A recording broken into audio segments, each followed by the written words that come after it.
Satani ukubwira ko upfuye usebye iyo urwaye utazayikira, wimuha umwanya, mubwire ko Imana yawe yakugejeje muri uyu mwaka ifite gahunda iyo kukongera imyaka yo kurama kugira ngo uzakorera Imana. Ndihuta cyane. Icya gatanu, n'uwo umwanya ubukene, kubera ko ubukene ni umugenzi wa Satani, ni umuturanyi wa Satani. Ubukene ni umuturanyi mubi. Ubukene bugukura mu bagabo, ubukene bugukoza isoni, ubukene bukwima ijambo, ubukene bukwambura ijambo, ubukene bugukura ku rutonde, ubukene bugutuza habi, ubukene buragatsindwa. Umuturanyi wa Satani ni ubukene. Nuhe umwanya ubukene mu buzima bwawe, ahubwo uhe Kristo umwanya. Nje kukubwira muri uku kwezi kwa mbere ko mu bintu ukwiye kwitondera igihe Imana iguhaye. Wakibaza ngo Imana itanga igihe gute? Iyo Imana iguhaye ubuzima, ikaguha ubuzima, ukaba ureba bikemera, ukaba uvuga bikemera, ukaba ugenda bikemera, ibiguhaye igihe cyo gukora kandi cyo gukora ibyiza. Biravuze ngo nukora ibyiza ntusemerwa. Bimwe mu butunzi dutunze tudafite, abantu bazi ko udafite. Ubutunzi bwa mbere ni ubuzima, ubwa kabiri ni igikundiro Imana iduha. Ubutunzi bwa mbere ndabisubiramo, ntabwo ari imitungo y'iwanyu na bene wanyu, oya. Ubutunzi bwa mbere ni ubuzima Imana irabuguhaye. Ubutunzi bwa kabiri ni igikundiro cyawe. Ni ishimwe rikomeye, ndetse kandi dufite n'amashimwe akomeye cyane, dore ko benshi bibaza bati se aba bantu bagiye baduha ibintu byiza cyane baranadushimira, ariko natwe nanjye reka mbashimire cyane ko mwakomeje kugenda mutwereka ko mudukunda cyane ku biganiro ndetse n'ijambo ry'Imana tugenda tubagezaho. Rero ijambo ry'Imana ryiza cyane, njye uri kubakira ni Dieudonné Imana ishimwe nk'ibisanzwe, ariko kandi rwa rubuga mukunda ni gusenga rwa ndabakiriye rero nka Dieudonné Imana ishimwe. Mu kanya gato ngiye kubakirira Prophète Welarisa atubwire neza uko atangiye umwaka, cyane ko ani ijambo ry'Imana ritangira umwaka official tugiye kuba dukora kuri uyu munsi, dore ko benshi bibaza bati se nyuma yuko atubwiye ubuhanuzi bukomeye uyu munsi atuzaniye iki? Abantu bibaza bati nyuma yuko utuzaniye ubuhanuzi bukomeye utuzaniye iki uyu munsi? Ikaze cyane kuri gusenga rwa. Urakoze cyane Dieudonné. Imana igumugisha. Amen. Ni ibisanzwe, ni ijambo ry'Imana. Ni kwa kundi n'ubundi Imana iduhamagaye, ibiduhamagaye kandi duhamagariye gukorera Imana, kandi tuzi neza ko iyo twayikoreye irabyumva nyine kandi ikageneza abantu bayo. Tubaza n'ijambo, tubaza n'ijambo ngo uyu mwaka ibiguca intege n'ubiha umwanya.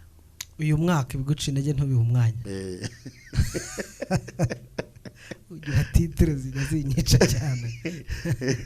Uyu mwaka ibiguca intege ntubiha umwanya.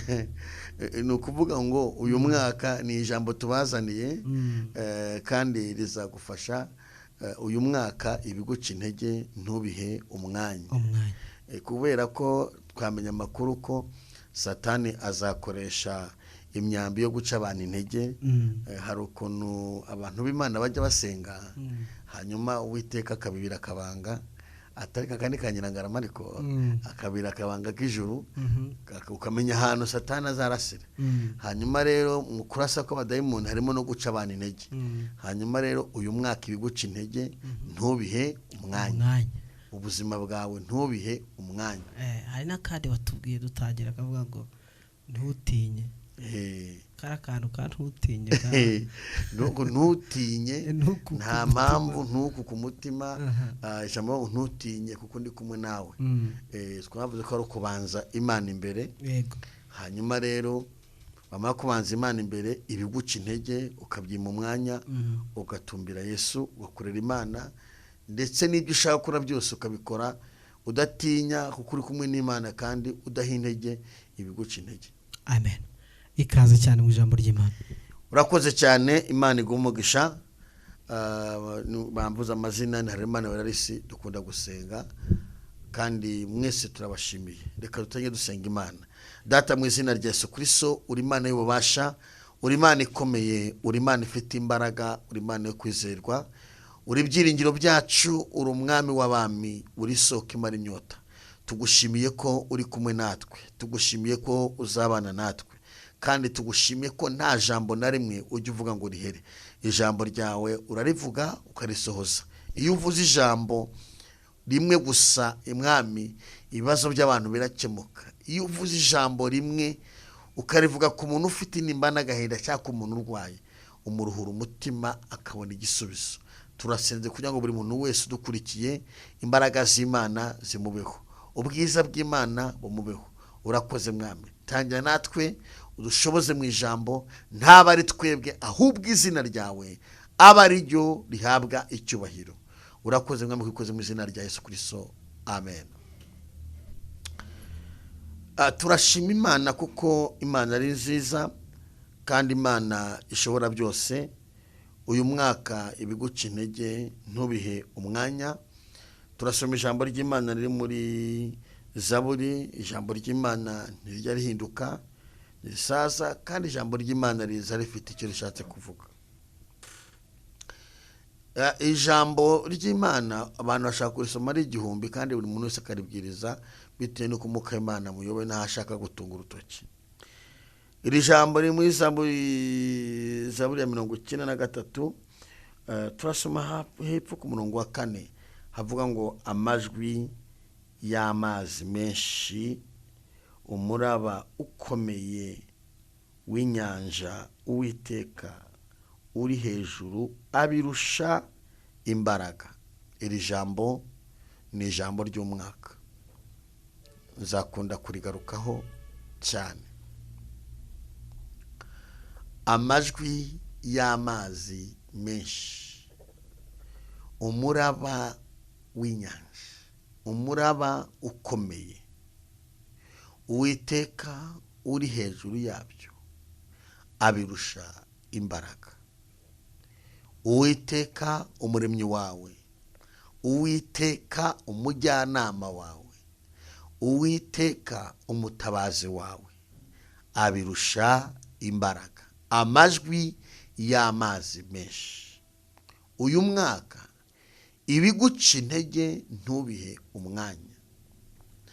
Mu ntambara Satani ashaka gukoresha, ashaka kugucereza, harimo no kuguca intege.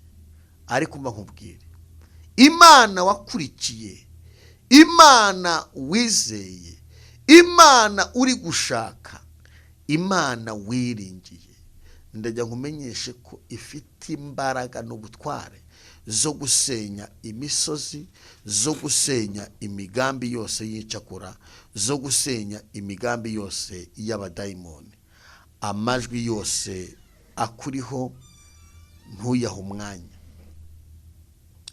Hari ibintu udakwiye guha umwanya. Impamvu udakwiye guha umwanya muri uyu mwaka, impamvu hari ibintu udakwiye guha umwanya, nuko ukurwanirira, Umwami Yesu kurwanirira, Imana ikurengera ku manywa na nijoro, Imana igutabara, ntikererwa, ntinanirwa, ntihinduka, ntisabiriza.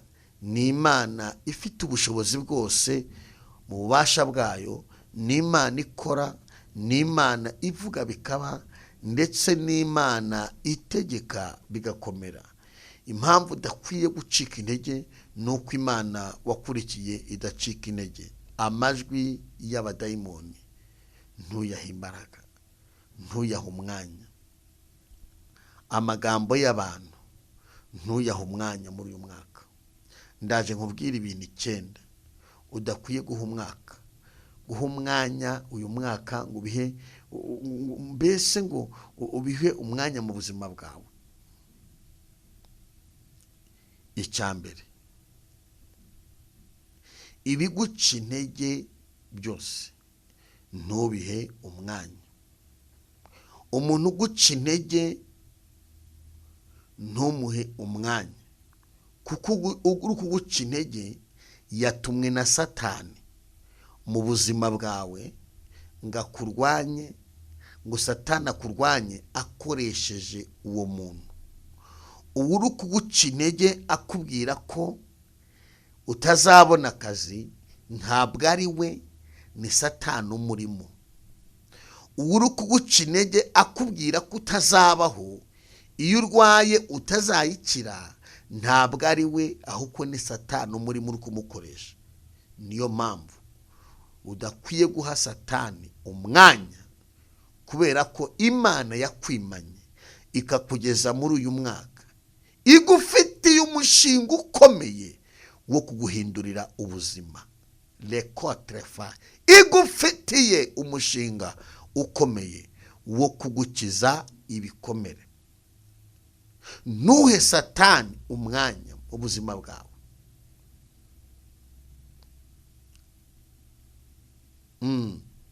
Ibigutwara umwanya wawe ntubihe umwanya. Ibi bintu 9 ubyirinde mu buzima bwawe. Shuti wonkurikiye uri mu gihugu cyacu, wonkurikiye uri ku migabane itandukanye y'isi, muri Amerika, mu Busuwisi, mu Budage, Dubai, East Africa, aho uherereye hose, ibiguca intege ntubihe umwanya. Icya kabiri, ntuhe umwanya umuntu ukubwira ngo inzara irakwatatse urasebye. Uwo ntumuhe umwanya, kubera ko Imana yawe ni umutunzi, ifite byose mu kiganza. Imana ishobora byose, Imana kandi ikora byose. Ntuhe Satani umwanya, ntuhe umuntu uguca intege umwanya, kubera ko Imana yo yakumenye batarakumenya. Icya gatatu, bene wanyu bakubwira yuko ari bo bakugize, abo ntubaha umwanya ngo bagukereza, kubera ko banakurekuye Imana yakubeshaho. Hari igihe umuntu agera mwene wabo muryango ugasanga yamugize nk'imbata. Sinkubwiye ngo umwange, ariko ntumuhe umwanya, ntumutindeho, kubera ko Imana yakuremye ifite byose mu kiganza. Ibindi kuvuga birakomeye, ariko uyu mwaka 2025 wiha ibiguca intege wibiha umwanya. Abavuga ko utashoboye wibaho umwanya. No, ibiguca intege ntubihe umwanya mu buzima bwawe, kubera ko ijambo riravuze ngo amajwi y'amazi menshi, umuraba ukomeye w'inyanja, Uwiteka ubiri hejuru abirusha imbaraga.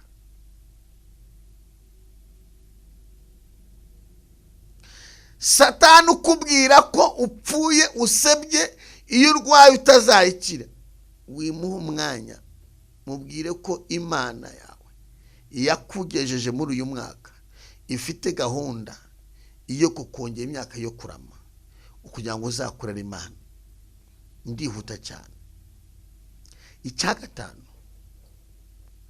nuha umwanya ubukene, kubera ko ubukene ni umugenzi wa Satani, ni umuturanyi wa Satani. Ubukene ni umuturanyi mubi. Ubukene bugukura mu bagabo, ubukene bugukoza isoni, ubukene bukwima ijambo, ubukene bukwambura ijambo, ubukene bugukura ku rutonde, ubukene bugutuza habi, ubukene buragatsindwa. Umuturanyi wa Satani ni ubukene. Ntuhe umwanya ubukene mu buzima bwawe, ahubwo uhe Kristo umwanya yinjire muri wowe, kuko umwami Yesu niwe wavuze ngo nzakugira umutwe sinzakugira umurizo. Satani afite gahunda yo guteza igitero aciye mu bantu bakubwira ko uri umukene nyagupfa nta kintu ushoboye, ugomba guhora usabiriza, ugomba guhora uri mu buzima budafite ishusho. Wibiha umwanya nabo baguca intege, ntubaha umwanya mu buzima bwawe. Uwo mwanya Kristo arakurwanirira. Haleluya! Ibyo mu bintu ukwiye kwambura agaciro, kuko Imana nayo ubwayo ije kuguteza intambwe no kugushyigikira. Ubukene wibuha umwanya mu buzima bwawe. Papa, wibuha umwanya ngo warahombye, ngo uzaseba, no. Ikuramira ni Imana y'inyembaraga. Ikuramira ni Imana ihoza abantu amarira. Ikuramira ni Imana ifite ubutware. Ibigutwara umwanya ntubihe umwanya mu buzima bwawe. Ikindi ushobora guha umwanya wawe ngo ugihe umwanya, ntuhe umwanya ikigare kibi. Ibiguca intege ntubihe umwanya ariko na kiriya kigare kibi ufite.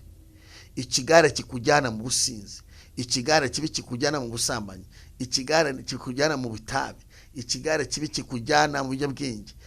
Ntugihe umwanya. 2025 uba udasanzwe, utungurane, utungure ikuzimu, utungura abakuroze, utungura abagambanyi, utungura abapagani. Wiha umwanya ikigare. Ikigare ugihaye umwanya kigukura mu bagabo, kikakwicaza mu bacumbye umwotsi, kigukura mu bagabo, kigukura mu muryango, kigukura mu nshuti, kigukura mu bavandimwe beza, kikakujyana mu ndushyi. Wiha umwanya ikigare mu buzima bwawe. Mana ifashe ubyumva. Musoro nkurikiye, mubyeyi nkurikiye, mugabo nkurikiye, wiha umwanya ikigare mu buzima bwawe. Nugiha umwanya kizakwicira izina. Ikigare nticyubaka izina ko kiraryica. Ikigare kibi ntigituma umuntu akira ko kirakenesha. Ikigare kibi kirafungisha ntikizamura. Ndakugira inama yo kwirinda ikigare. Mu byo udakwiye guha umwanya mu buzima bwawe, mu byo udakwiye gutindaho, ntukwiye gutinda mu bigare. 2025 Imana yemerera ikuyobore.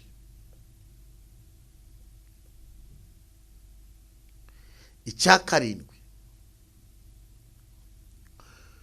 ntuhe umwanya umuntu wese w'umunyabwoba uhorana ubwoba utizera. Umuntu utizera uhorana ubwoba ntumuhe umwanya, muhungire kure. Shaka abanyembaraga, shaka abantu batura neza. Umuntu wese w'umunyabwoba utizera umuhungire kure, kuko ni umuturanyi wa Satani. Atuye aho Satani ari.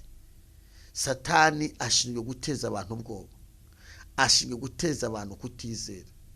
Iyo agiye kukwataka guteza kutizera, guteza ubwoba, umuhungire kure, ntumuhe umwanya. 2025 ntuhe umwanya umuntu ugutera ubwoba, umuntu uguca intege, umuntu ugutera ubwoba, umuntu utizera, umuntu ukubwira ngo iwanyu nta muntu n'umwe ujya ugira agaciro, iwanyu nta muntu n'umwe ujya wiga, iwanyu nta muntu n'umwe ujya utera imbere, iwanyu nta muntu n'umwe ujya ukora mariage, iwanyu nta muntu n'umwe ujya. Ibyo wibiha agaciro muri uyu mwaka, kuko nubiha agaciro uzasanga hari abantu benshi bagusize. Ibyo bibuhaye agaciro uba mu cyumba cy'amaganya, ukaba mu cyumba cy'ikuzimu cy'amaganya, cyo kwiheba, cyo kwiyaturaho ibintu bibi. Kandi Imana yavuze ko izaguhindura ubuzima. Ibyo wibiha umwanya. Ibintu 8 ukwiye guha umwanya mu buzima bwawe byakugira umumaro. Nimba ufite agenda ubyandike. Icyambere, umugenzi ugana mu ijuru wese ufite ishyaka ryo gushaka Imana mu buzima bwe no kwiteza imbere, uwo muha umwanya mu buzima bwawe, kubera ko uwo ni inshuti y'Imana. Bibiliya yaravuze ngo nzabagira umutwe sinzabagira umurizo. Nuhura n'umugenzi wese umuririmbyi yavuze ngo umugenzi uragana mu ijuru ujye utumbira Yesu. Nuhura n'umugenzi mu nzira, umugenzi ujya mu ijuru ufite inzozi, ufite iyerekwa, uwo nguwo umugira inshuti 2025. Umuha umwanya, muha umwanya. Umuntu wese ufite gahunda yo kujya mu ijuru, gukizwa, gukorera Imana, muha umwanya. Undi wa kabiri uha umwanya mu buzima bwawe. Umwanya inshuti nziza zikugira inama, ndetse n'izazimiye uzihamagare. Inshuti nziza ni umugenzi w'Imana. Imana ikorera mu nshuti nziza. Haleluya! Imana ikorera mu nshuti nziza. Muri uyu mwaka uha umwanya inshuti nziza. Inshuti mbi uzima umwanya, uha umwanya inshuti nziza. Inshuti zubaha Imana, inshuti zikorera Imana, inshuti zivugira Imana, inshuti zikunda gusenga, inshuti ziguhumuriza, inshuti zikugira inama, inshuti zibabara wababaye, inshuti zimenya uko wiriwe, inshuti izo ziha umwanya. Uwa gatatu uha umwanya mu buzima bwawe. Umwanya umujyanama wawe Imana yaguhaye. Imana igutabaye umuntu imutabara iciye mu muntu. Lekosika enemonde repaye. Haleluya! Imana igutabaye, igutabara iciye muntu. Umuntu wese w'inshuti nziza niwe Imana izacamo ikagutabara.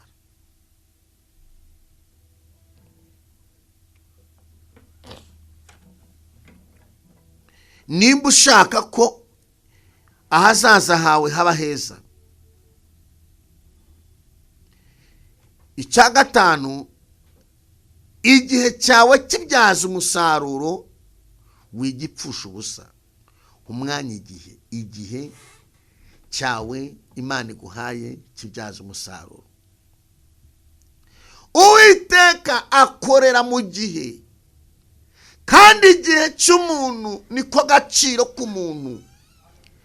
Igihe uhaye Imana, igihe usenze, igihe ufashe ushaka Imana, igihe ufashe uca bugufi, igihe ufashe ushaka umwuka wera, igihe ufashe ushaka Imana, nicyo kiguhindukiramo umusaruro w'ibyiza by'ahazaza. Mu bintu bikomeye cyane abantu benshi Satani ari kubatwara igihe. Wikemera ko Satani agutwara igihe. Igihe cyawe kibyaza umusaruro. Fata igihe ugihe Imana. Fata umwanya. Igihe cyawe gihe Imana. Imana ikorera mu gihe.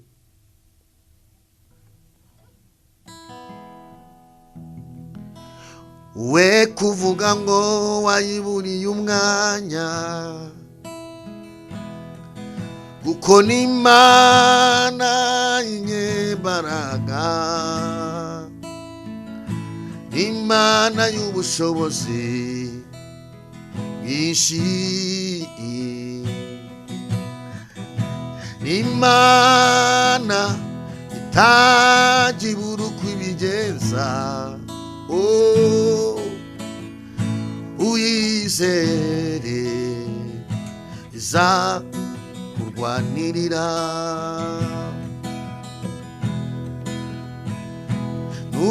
nuyiringira iza kurwanirira, nuyiringira iza guhozayo warize, nuyiringira iza kurwanirira. Nshuti y'Imana irigira umwami wawe. Igihe Imana ikorana n'abantu babyaza umwanya wabo. Igihe Imana iguhaye ukakibyaza umusaruro. Mu bintu bikomeye cyane umuntu ahomba bitagajya bigaruka ni igihe. igihe uta uri mu kabari uba ugitaye, igihe uta uri muri buwate uba ugitaye, igihe uta urimo wiba uba ugitaye. Nimba ari ikintu gikomeye satani yiba umuntu ni igihe. Igihe ushobora guta wanze kwiga uba ugitaye, ntabwo uzakigarura, kiba kigucitse. Nje kukubwira muri uku kwezi kwa mbere ko mu bintu ukwiye kwitondera igihe Imana iguhaye. Wakibaza ngo Imana itanga igihe gute? Iyo Imana iguhaye ubuzima, ikaguha ubuzima, ukaba ureba bikemera, ukaba uvuga bikemera, ukaba ugenda bikemera, ibiguhaye igihe cyo gukora kandi cyo gukora ibyiza. Biravuze ngo nukora ibyiza ntusemerwa. Dore igikomeye, abantu bazi ku gitangaza cya mbere Imana yabakoreye ari igihe Imana yabahaye. Ntabwo abantu bazi ko igitangaza gikomeye ari igihe Imana iguha. Hari abantu badafite igihe bakibuze, bari muri koma. Hari abandi bari muri gereza, hari abandi bafite ubumuga, hari abandi bababaye badafite umwanya na mutoya. Wowe uradamaraye, Imana iguhaye igihe, uri kunyigimba ngo nta kazi, ngo baranyanze, wikoreye abantu abahinduye umuzigo, aho utabyaje igihe Imana iguhaye. Igihe cyawe ugiye kukimara unegurana, utukana, aho utavukicaye ngo ikino gihe Imana impaye ngikoreshe gute? Umwami Yesu akuntumyeho ngo mu byo uha agaciro uha umwanya, igihe cyawe ugitekerezeho ngo ndi kugikoresha gute, kuko igihe uzakibazwa. Hari ibintu abantu bazabazwa. Imana izakubaza igihe yaguhaye uburyo yagikoresheje. Imana izakubaza umwuka uhumeka uburyo wakoresheje. Imana izakubaza akanwa yaguhaye uburyo wagakoresheje. Nimba waragakoresheje wiba utekenika, izabikuryoza. Uzitaba urukiko rw'ijuru, kandi urukiko rw'ijuru si nk'urwo hano mu isi, n'urwo hano rworoshye. Hari umunsi uzitaba urukiko rw'ijuru, niba Imana yaguhaye akanwa izakakubaza ngo wagakoresheje ute. Akanjye ndi kugakoresha nkubwira ijambo ry'Imana. Hari ibintu udakwiye guha umwanya 2025. Nje kukubwira ngo hari ibintu udakwiye guha umwanya mu buzima bwawe. Ntukwiye guha umwanya abantu bari kunegurana ngo uhagarane nabo muri uyu mwaka, kuko baragutwara igihe. Ntukwiye guha umwanya umuntu wirirwa aryamye asinziriye, kuko aragutwara igihe. Ntiyagiye gusenga, ntiyagiye no gushakisha ku ruhande rw'ugende, ujye gushaka Imana bazi, Imana iguha amakuru. Ntukwiye guha umwanya umuntu wirirwa azerera abeshera abandi, ibyo ntacyo byakumarira. Umwami Yesu akuntumyeho ngo yarakwimanye akugeza muri uyu mwaka. Ntiwapfuye 2024. Ntukwiye kuhomba ngo igihe cyose cy'umwaka cyose kizagupfira ubusa. Ayi Diyotoni we, reba umuntu igihe cyose cy'umwaka kimupfiriye ubusa.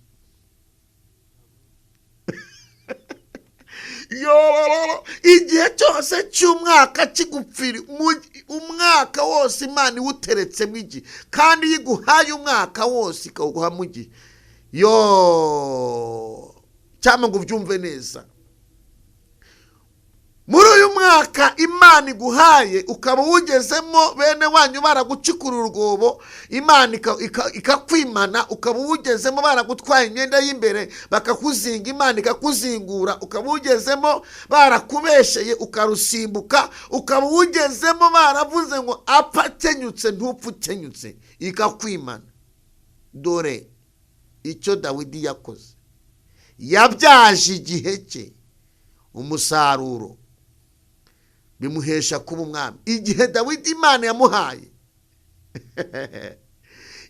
igihe guhera ise amwohereza ngo najye kuragira intama, yaziragiye neza mu ishyamba. Igihe cye cyo kuragira intama yaziragiye neza. arwana n'ibibazo ubutamatama munukamo. Imana imwibutse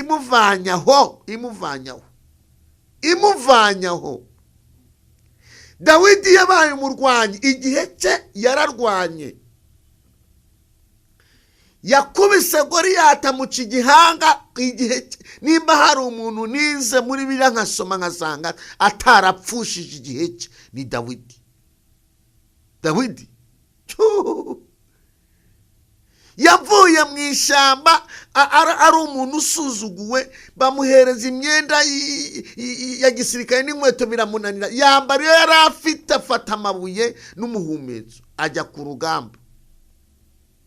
Wowe igihe cyawe uri kugipfusha ubusa, ariko abakera bari bazi kubyaza igihe we umusaruro we.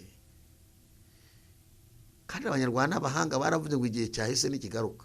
Nje ukubwira ko igihe cyawe Imana iguhaye ukibyaza umusaruro. Dawidi yakoze agasha, yarangije Goliyati mu gihe cye. Dawidi ubwo se vuga iki? Bamwimikije amavuta mu gihe cye.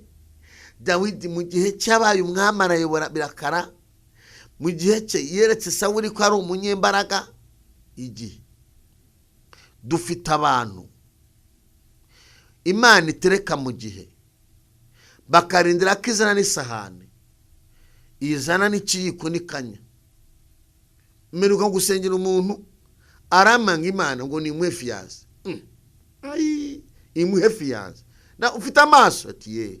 Amatwi arumva? Ye. Akanwa karahari? Ye. Ujya gusenga? Ye. Iguhe ki? Fiyanse.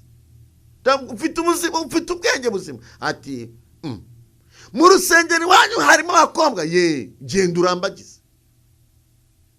Kuko ngo Imana, ngo Mana ngo nabuze fiyanse. Mwabasore mwe koko ngo wabuze fiyanse.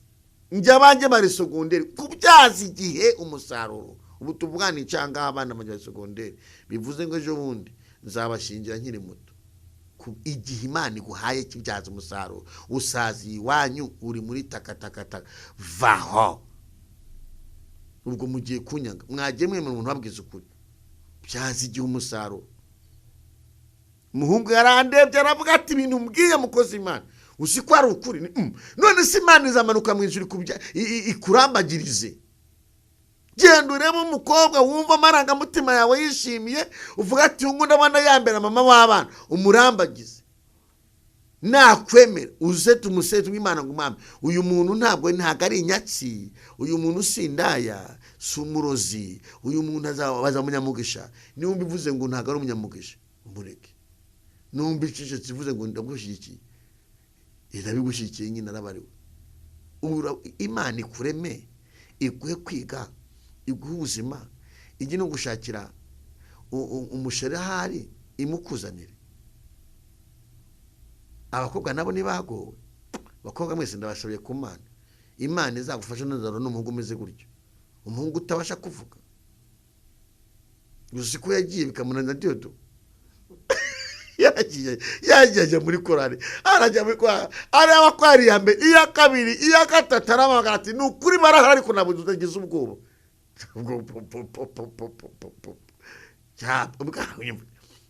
Wagize ubwoba, wabuze n'akantu kama wakikarakasa basi ngo umubwire.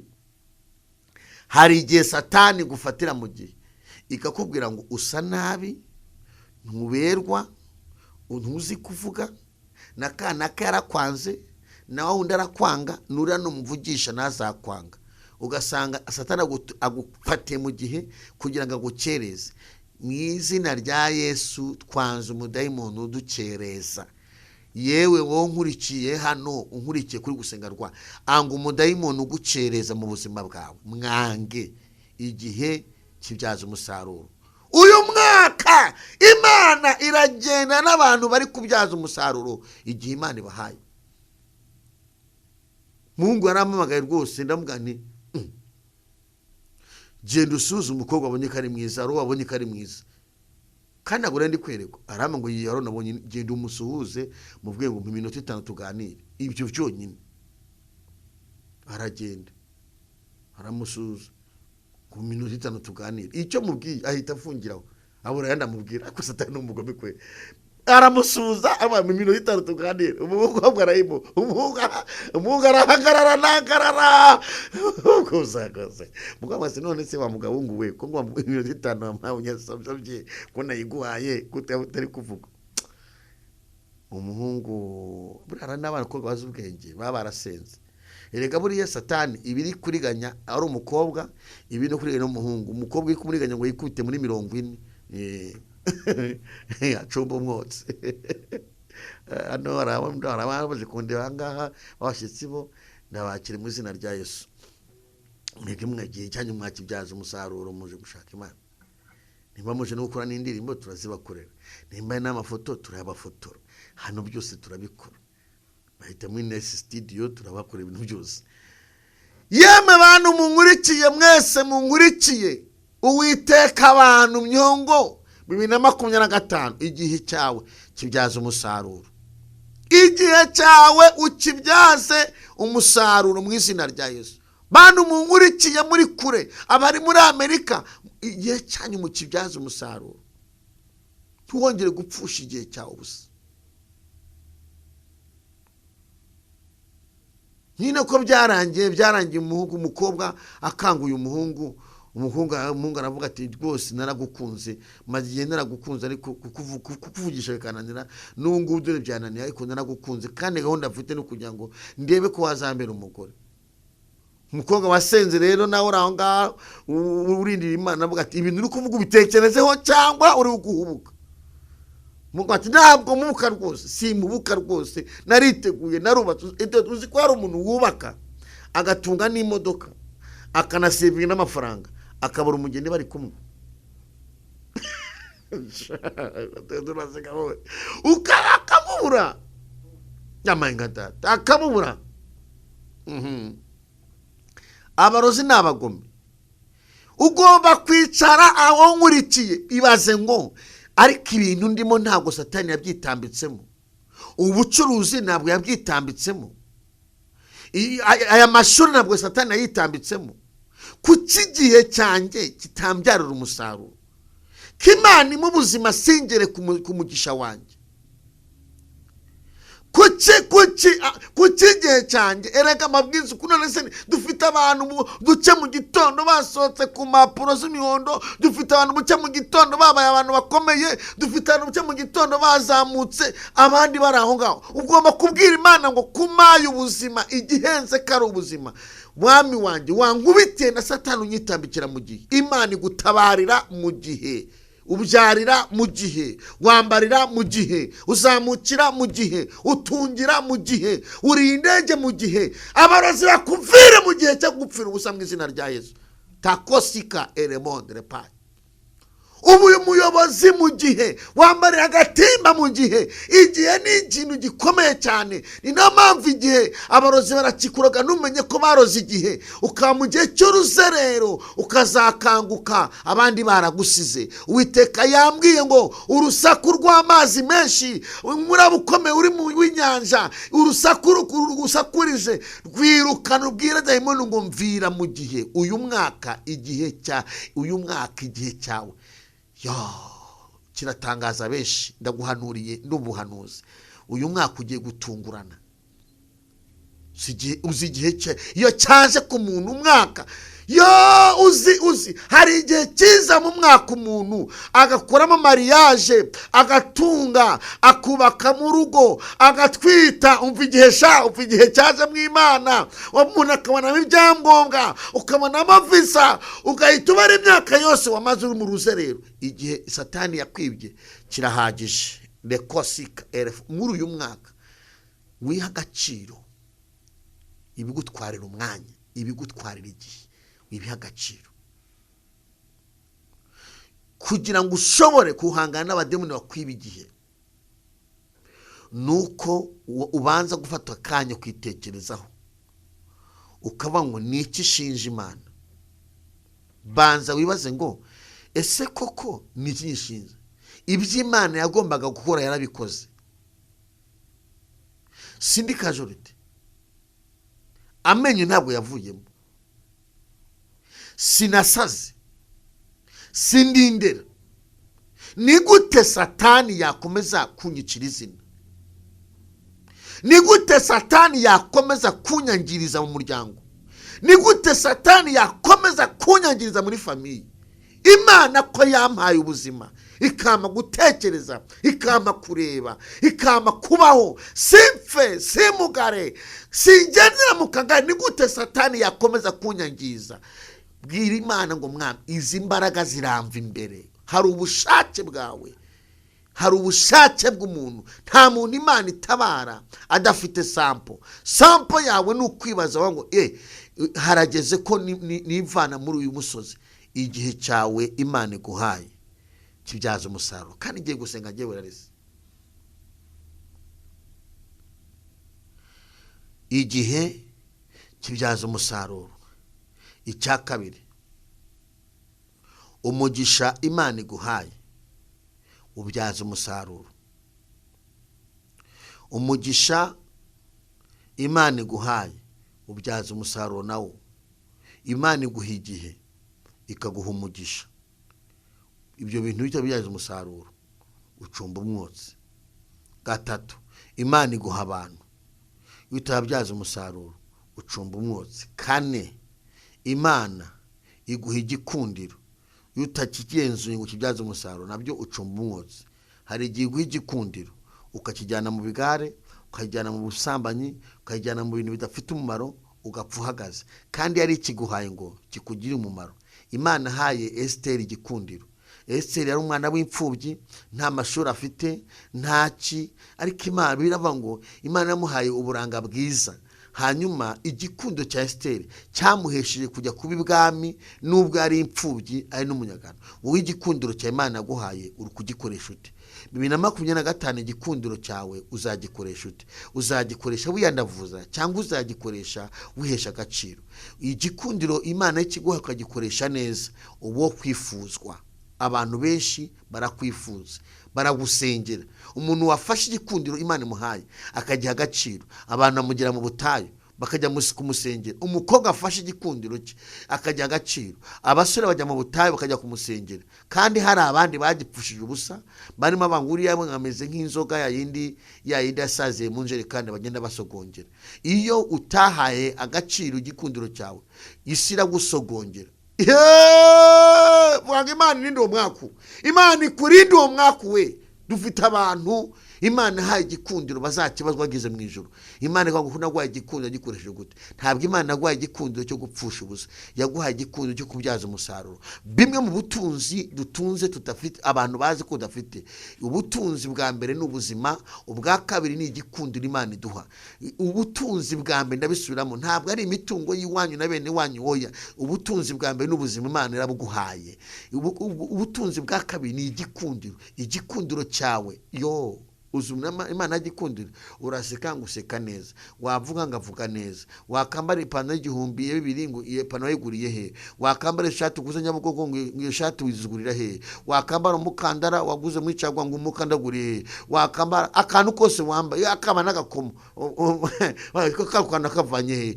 Ni ukubera igikundiro. Wasokoza ngo uyogosheshereza he, wakisiga amavuta ya gikotori y'inka yagura amagaranga ngo wisigaye he amavuta. Ni igikundiro, akira igikundiro kiva ku Mana. Igikundiro, icyo gikundiro nta muntu ukiroga, nta muntu ukizinga, nta muntu ukivuma. Ikibazo hari igihe Imana igiha umuntu kikamukoraho. Hari abantu benshi igikundiro cyahitanye. Imana igufashe, igikundiro irakikwemereye, ariko nugipfusha ubusa uzaba nyine nawe nta kigenda cyawe. Ntiwabona akazi udafite igikundiro, ntiwakora mariage udafite igikundiro, ntiwagira ahakomeye udafite igikundiro, ntiwagira imwanya cyo udafite igikundiro, ntiwaramba mu kazi udafite igikundiro, ntiwacuruza ngo hunguke udafite igikundiro. Umuntu yakugira kumvuranuka, ariko Imana iguha igikundiro. Abantu bose batonda umurongo bakugane mu izina rya Yesu. Nzi umuntu washinze saro kwiyogoshesha kogosha. Imana yamwe ngo singuhaye byinshi nguhaye igikundiro. Umuntu wese yagira kuri saro ngo n'umuntu bujya areba byonyine birahagije. Abantu baratonda umurongo no hanze atira intebe. Ubu yarakize. Dore ikintu Satani ashaka kukwiba ugacumba umwozi, igikundiro.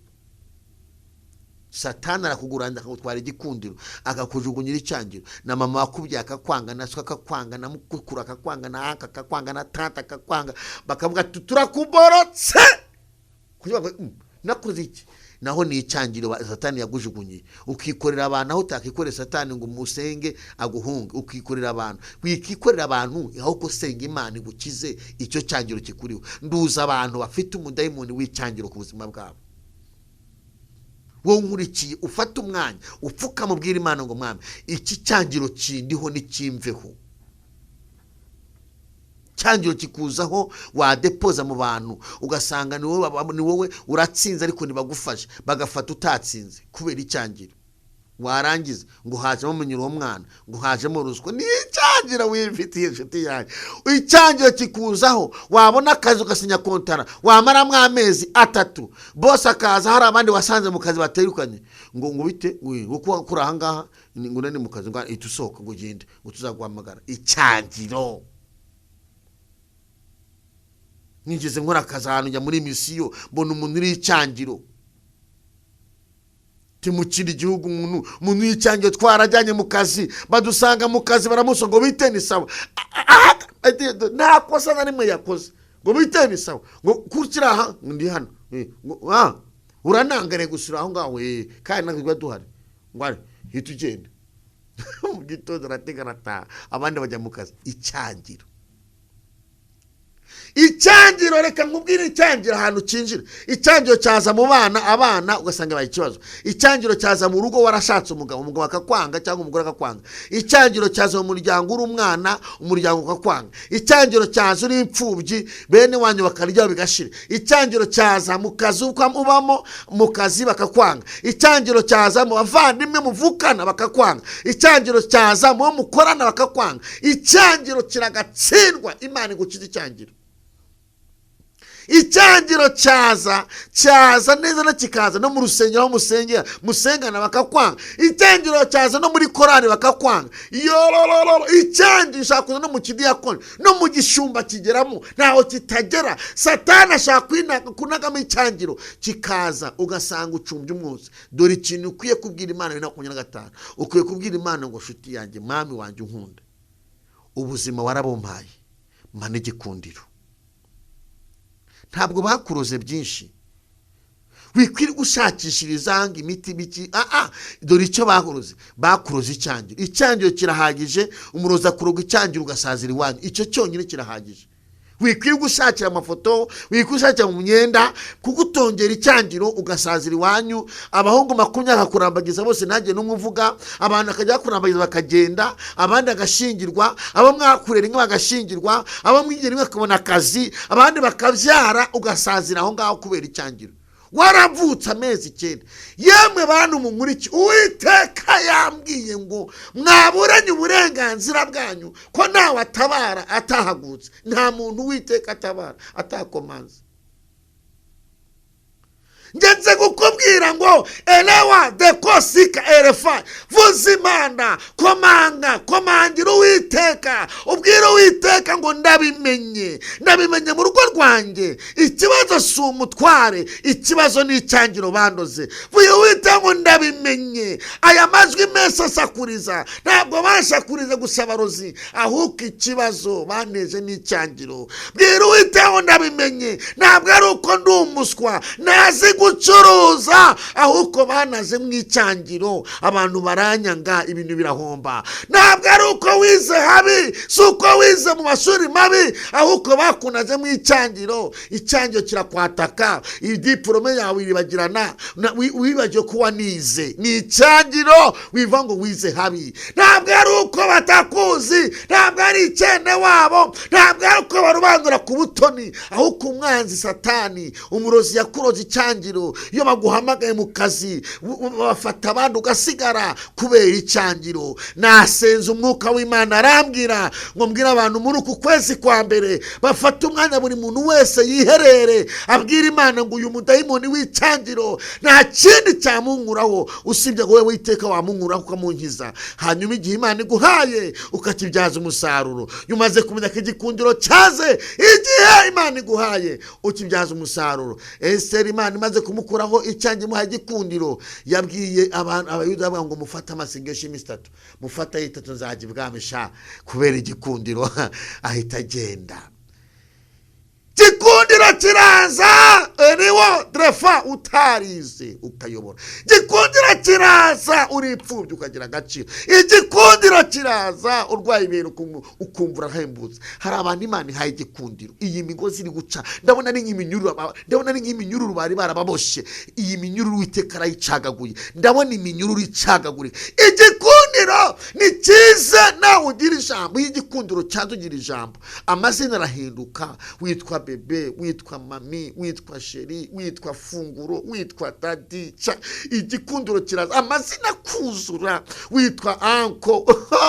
Iyo icyangiro kikura witwa rushati, witwa icyo, witwa nyirantuza, witwa ishano. Igicyangiro cyazi witwa umuteramwaku. Imana igukize nekose. Ndahanura ubuzima bwawe nkurikiye ubwira Imana ngo ndambiwe agasuzuguro k'icyangiro mu buzima bwanjye. Ntago ikibazo ari umugabo mubi mama washatse oya, umugabo ararengana. Ikibazo ni icyangiro baba bakuroze, kandi iki ngiki ukiri mwitiku no mu gahinda no kwibuca imanza ntabwo kikuva. Banza wimenye ko watewe bakwatakishije icyangiro. Dore ikimenyetso yakurambagije akwita amazi yateke, akwita sheri, akwita akarabo. Icyangiro barakikunagira arakwibagirwa. None waramwikorera wikikorera uwo muntu nta kibazo afite, ahubwo wowe barakuroze. Fata umwanya usenge Imana ikugarura igikundiro. Nta kindi kibazo ufite mu rugo rwawe. Ndaguhanuriye nuko Uwiteka ambwiye. Ndagira ngo sengera abantu iri jambo nzarigarukaho. Amajwi y'amazi menshi, umuraba ukomeye w'inyanja, uwowera uhuhuta, umuraba ukomeye, umuraba urimo. Uwiteka ubiri hejuru abirusha imbaraga. Hari imiraba iri mu buzima bwawe, imiraba y'ibyangiro, imiraba y'akagambane, imiraba y'imanza, imiraba y'amatiku, imiraba muri umushinga wawe, imiraba muri bizinesi, imiraba mu muryango wawe, imiraba mu buzima bwawe byarivangavanze kubera umudayimoni w'icyangiro. Kandi Imana iguhaye ikintu gikomeye, iguhaye igihe, ikurinze 2024 guteza 2025, iguhaye ubuzima, iguhaye igihe. Ariko umurozi yarakubikire kugira ngo igihe kizagupfira ubusa. Dufite abantu benshi igihe gipfira ubusa, ugasanga umuntu asazi yaho, ugasanga umuntu arasaza nta kintu yagezeho. Yo mbonye abantu Imana itabaye.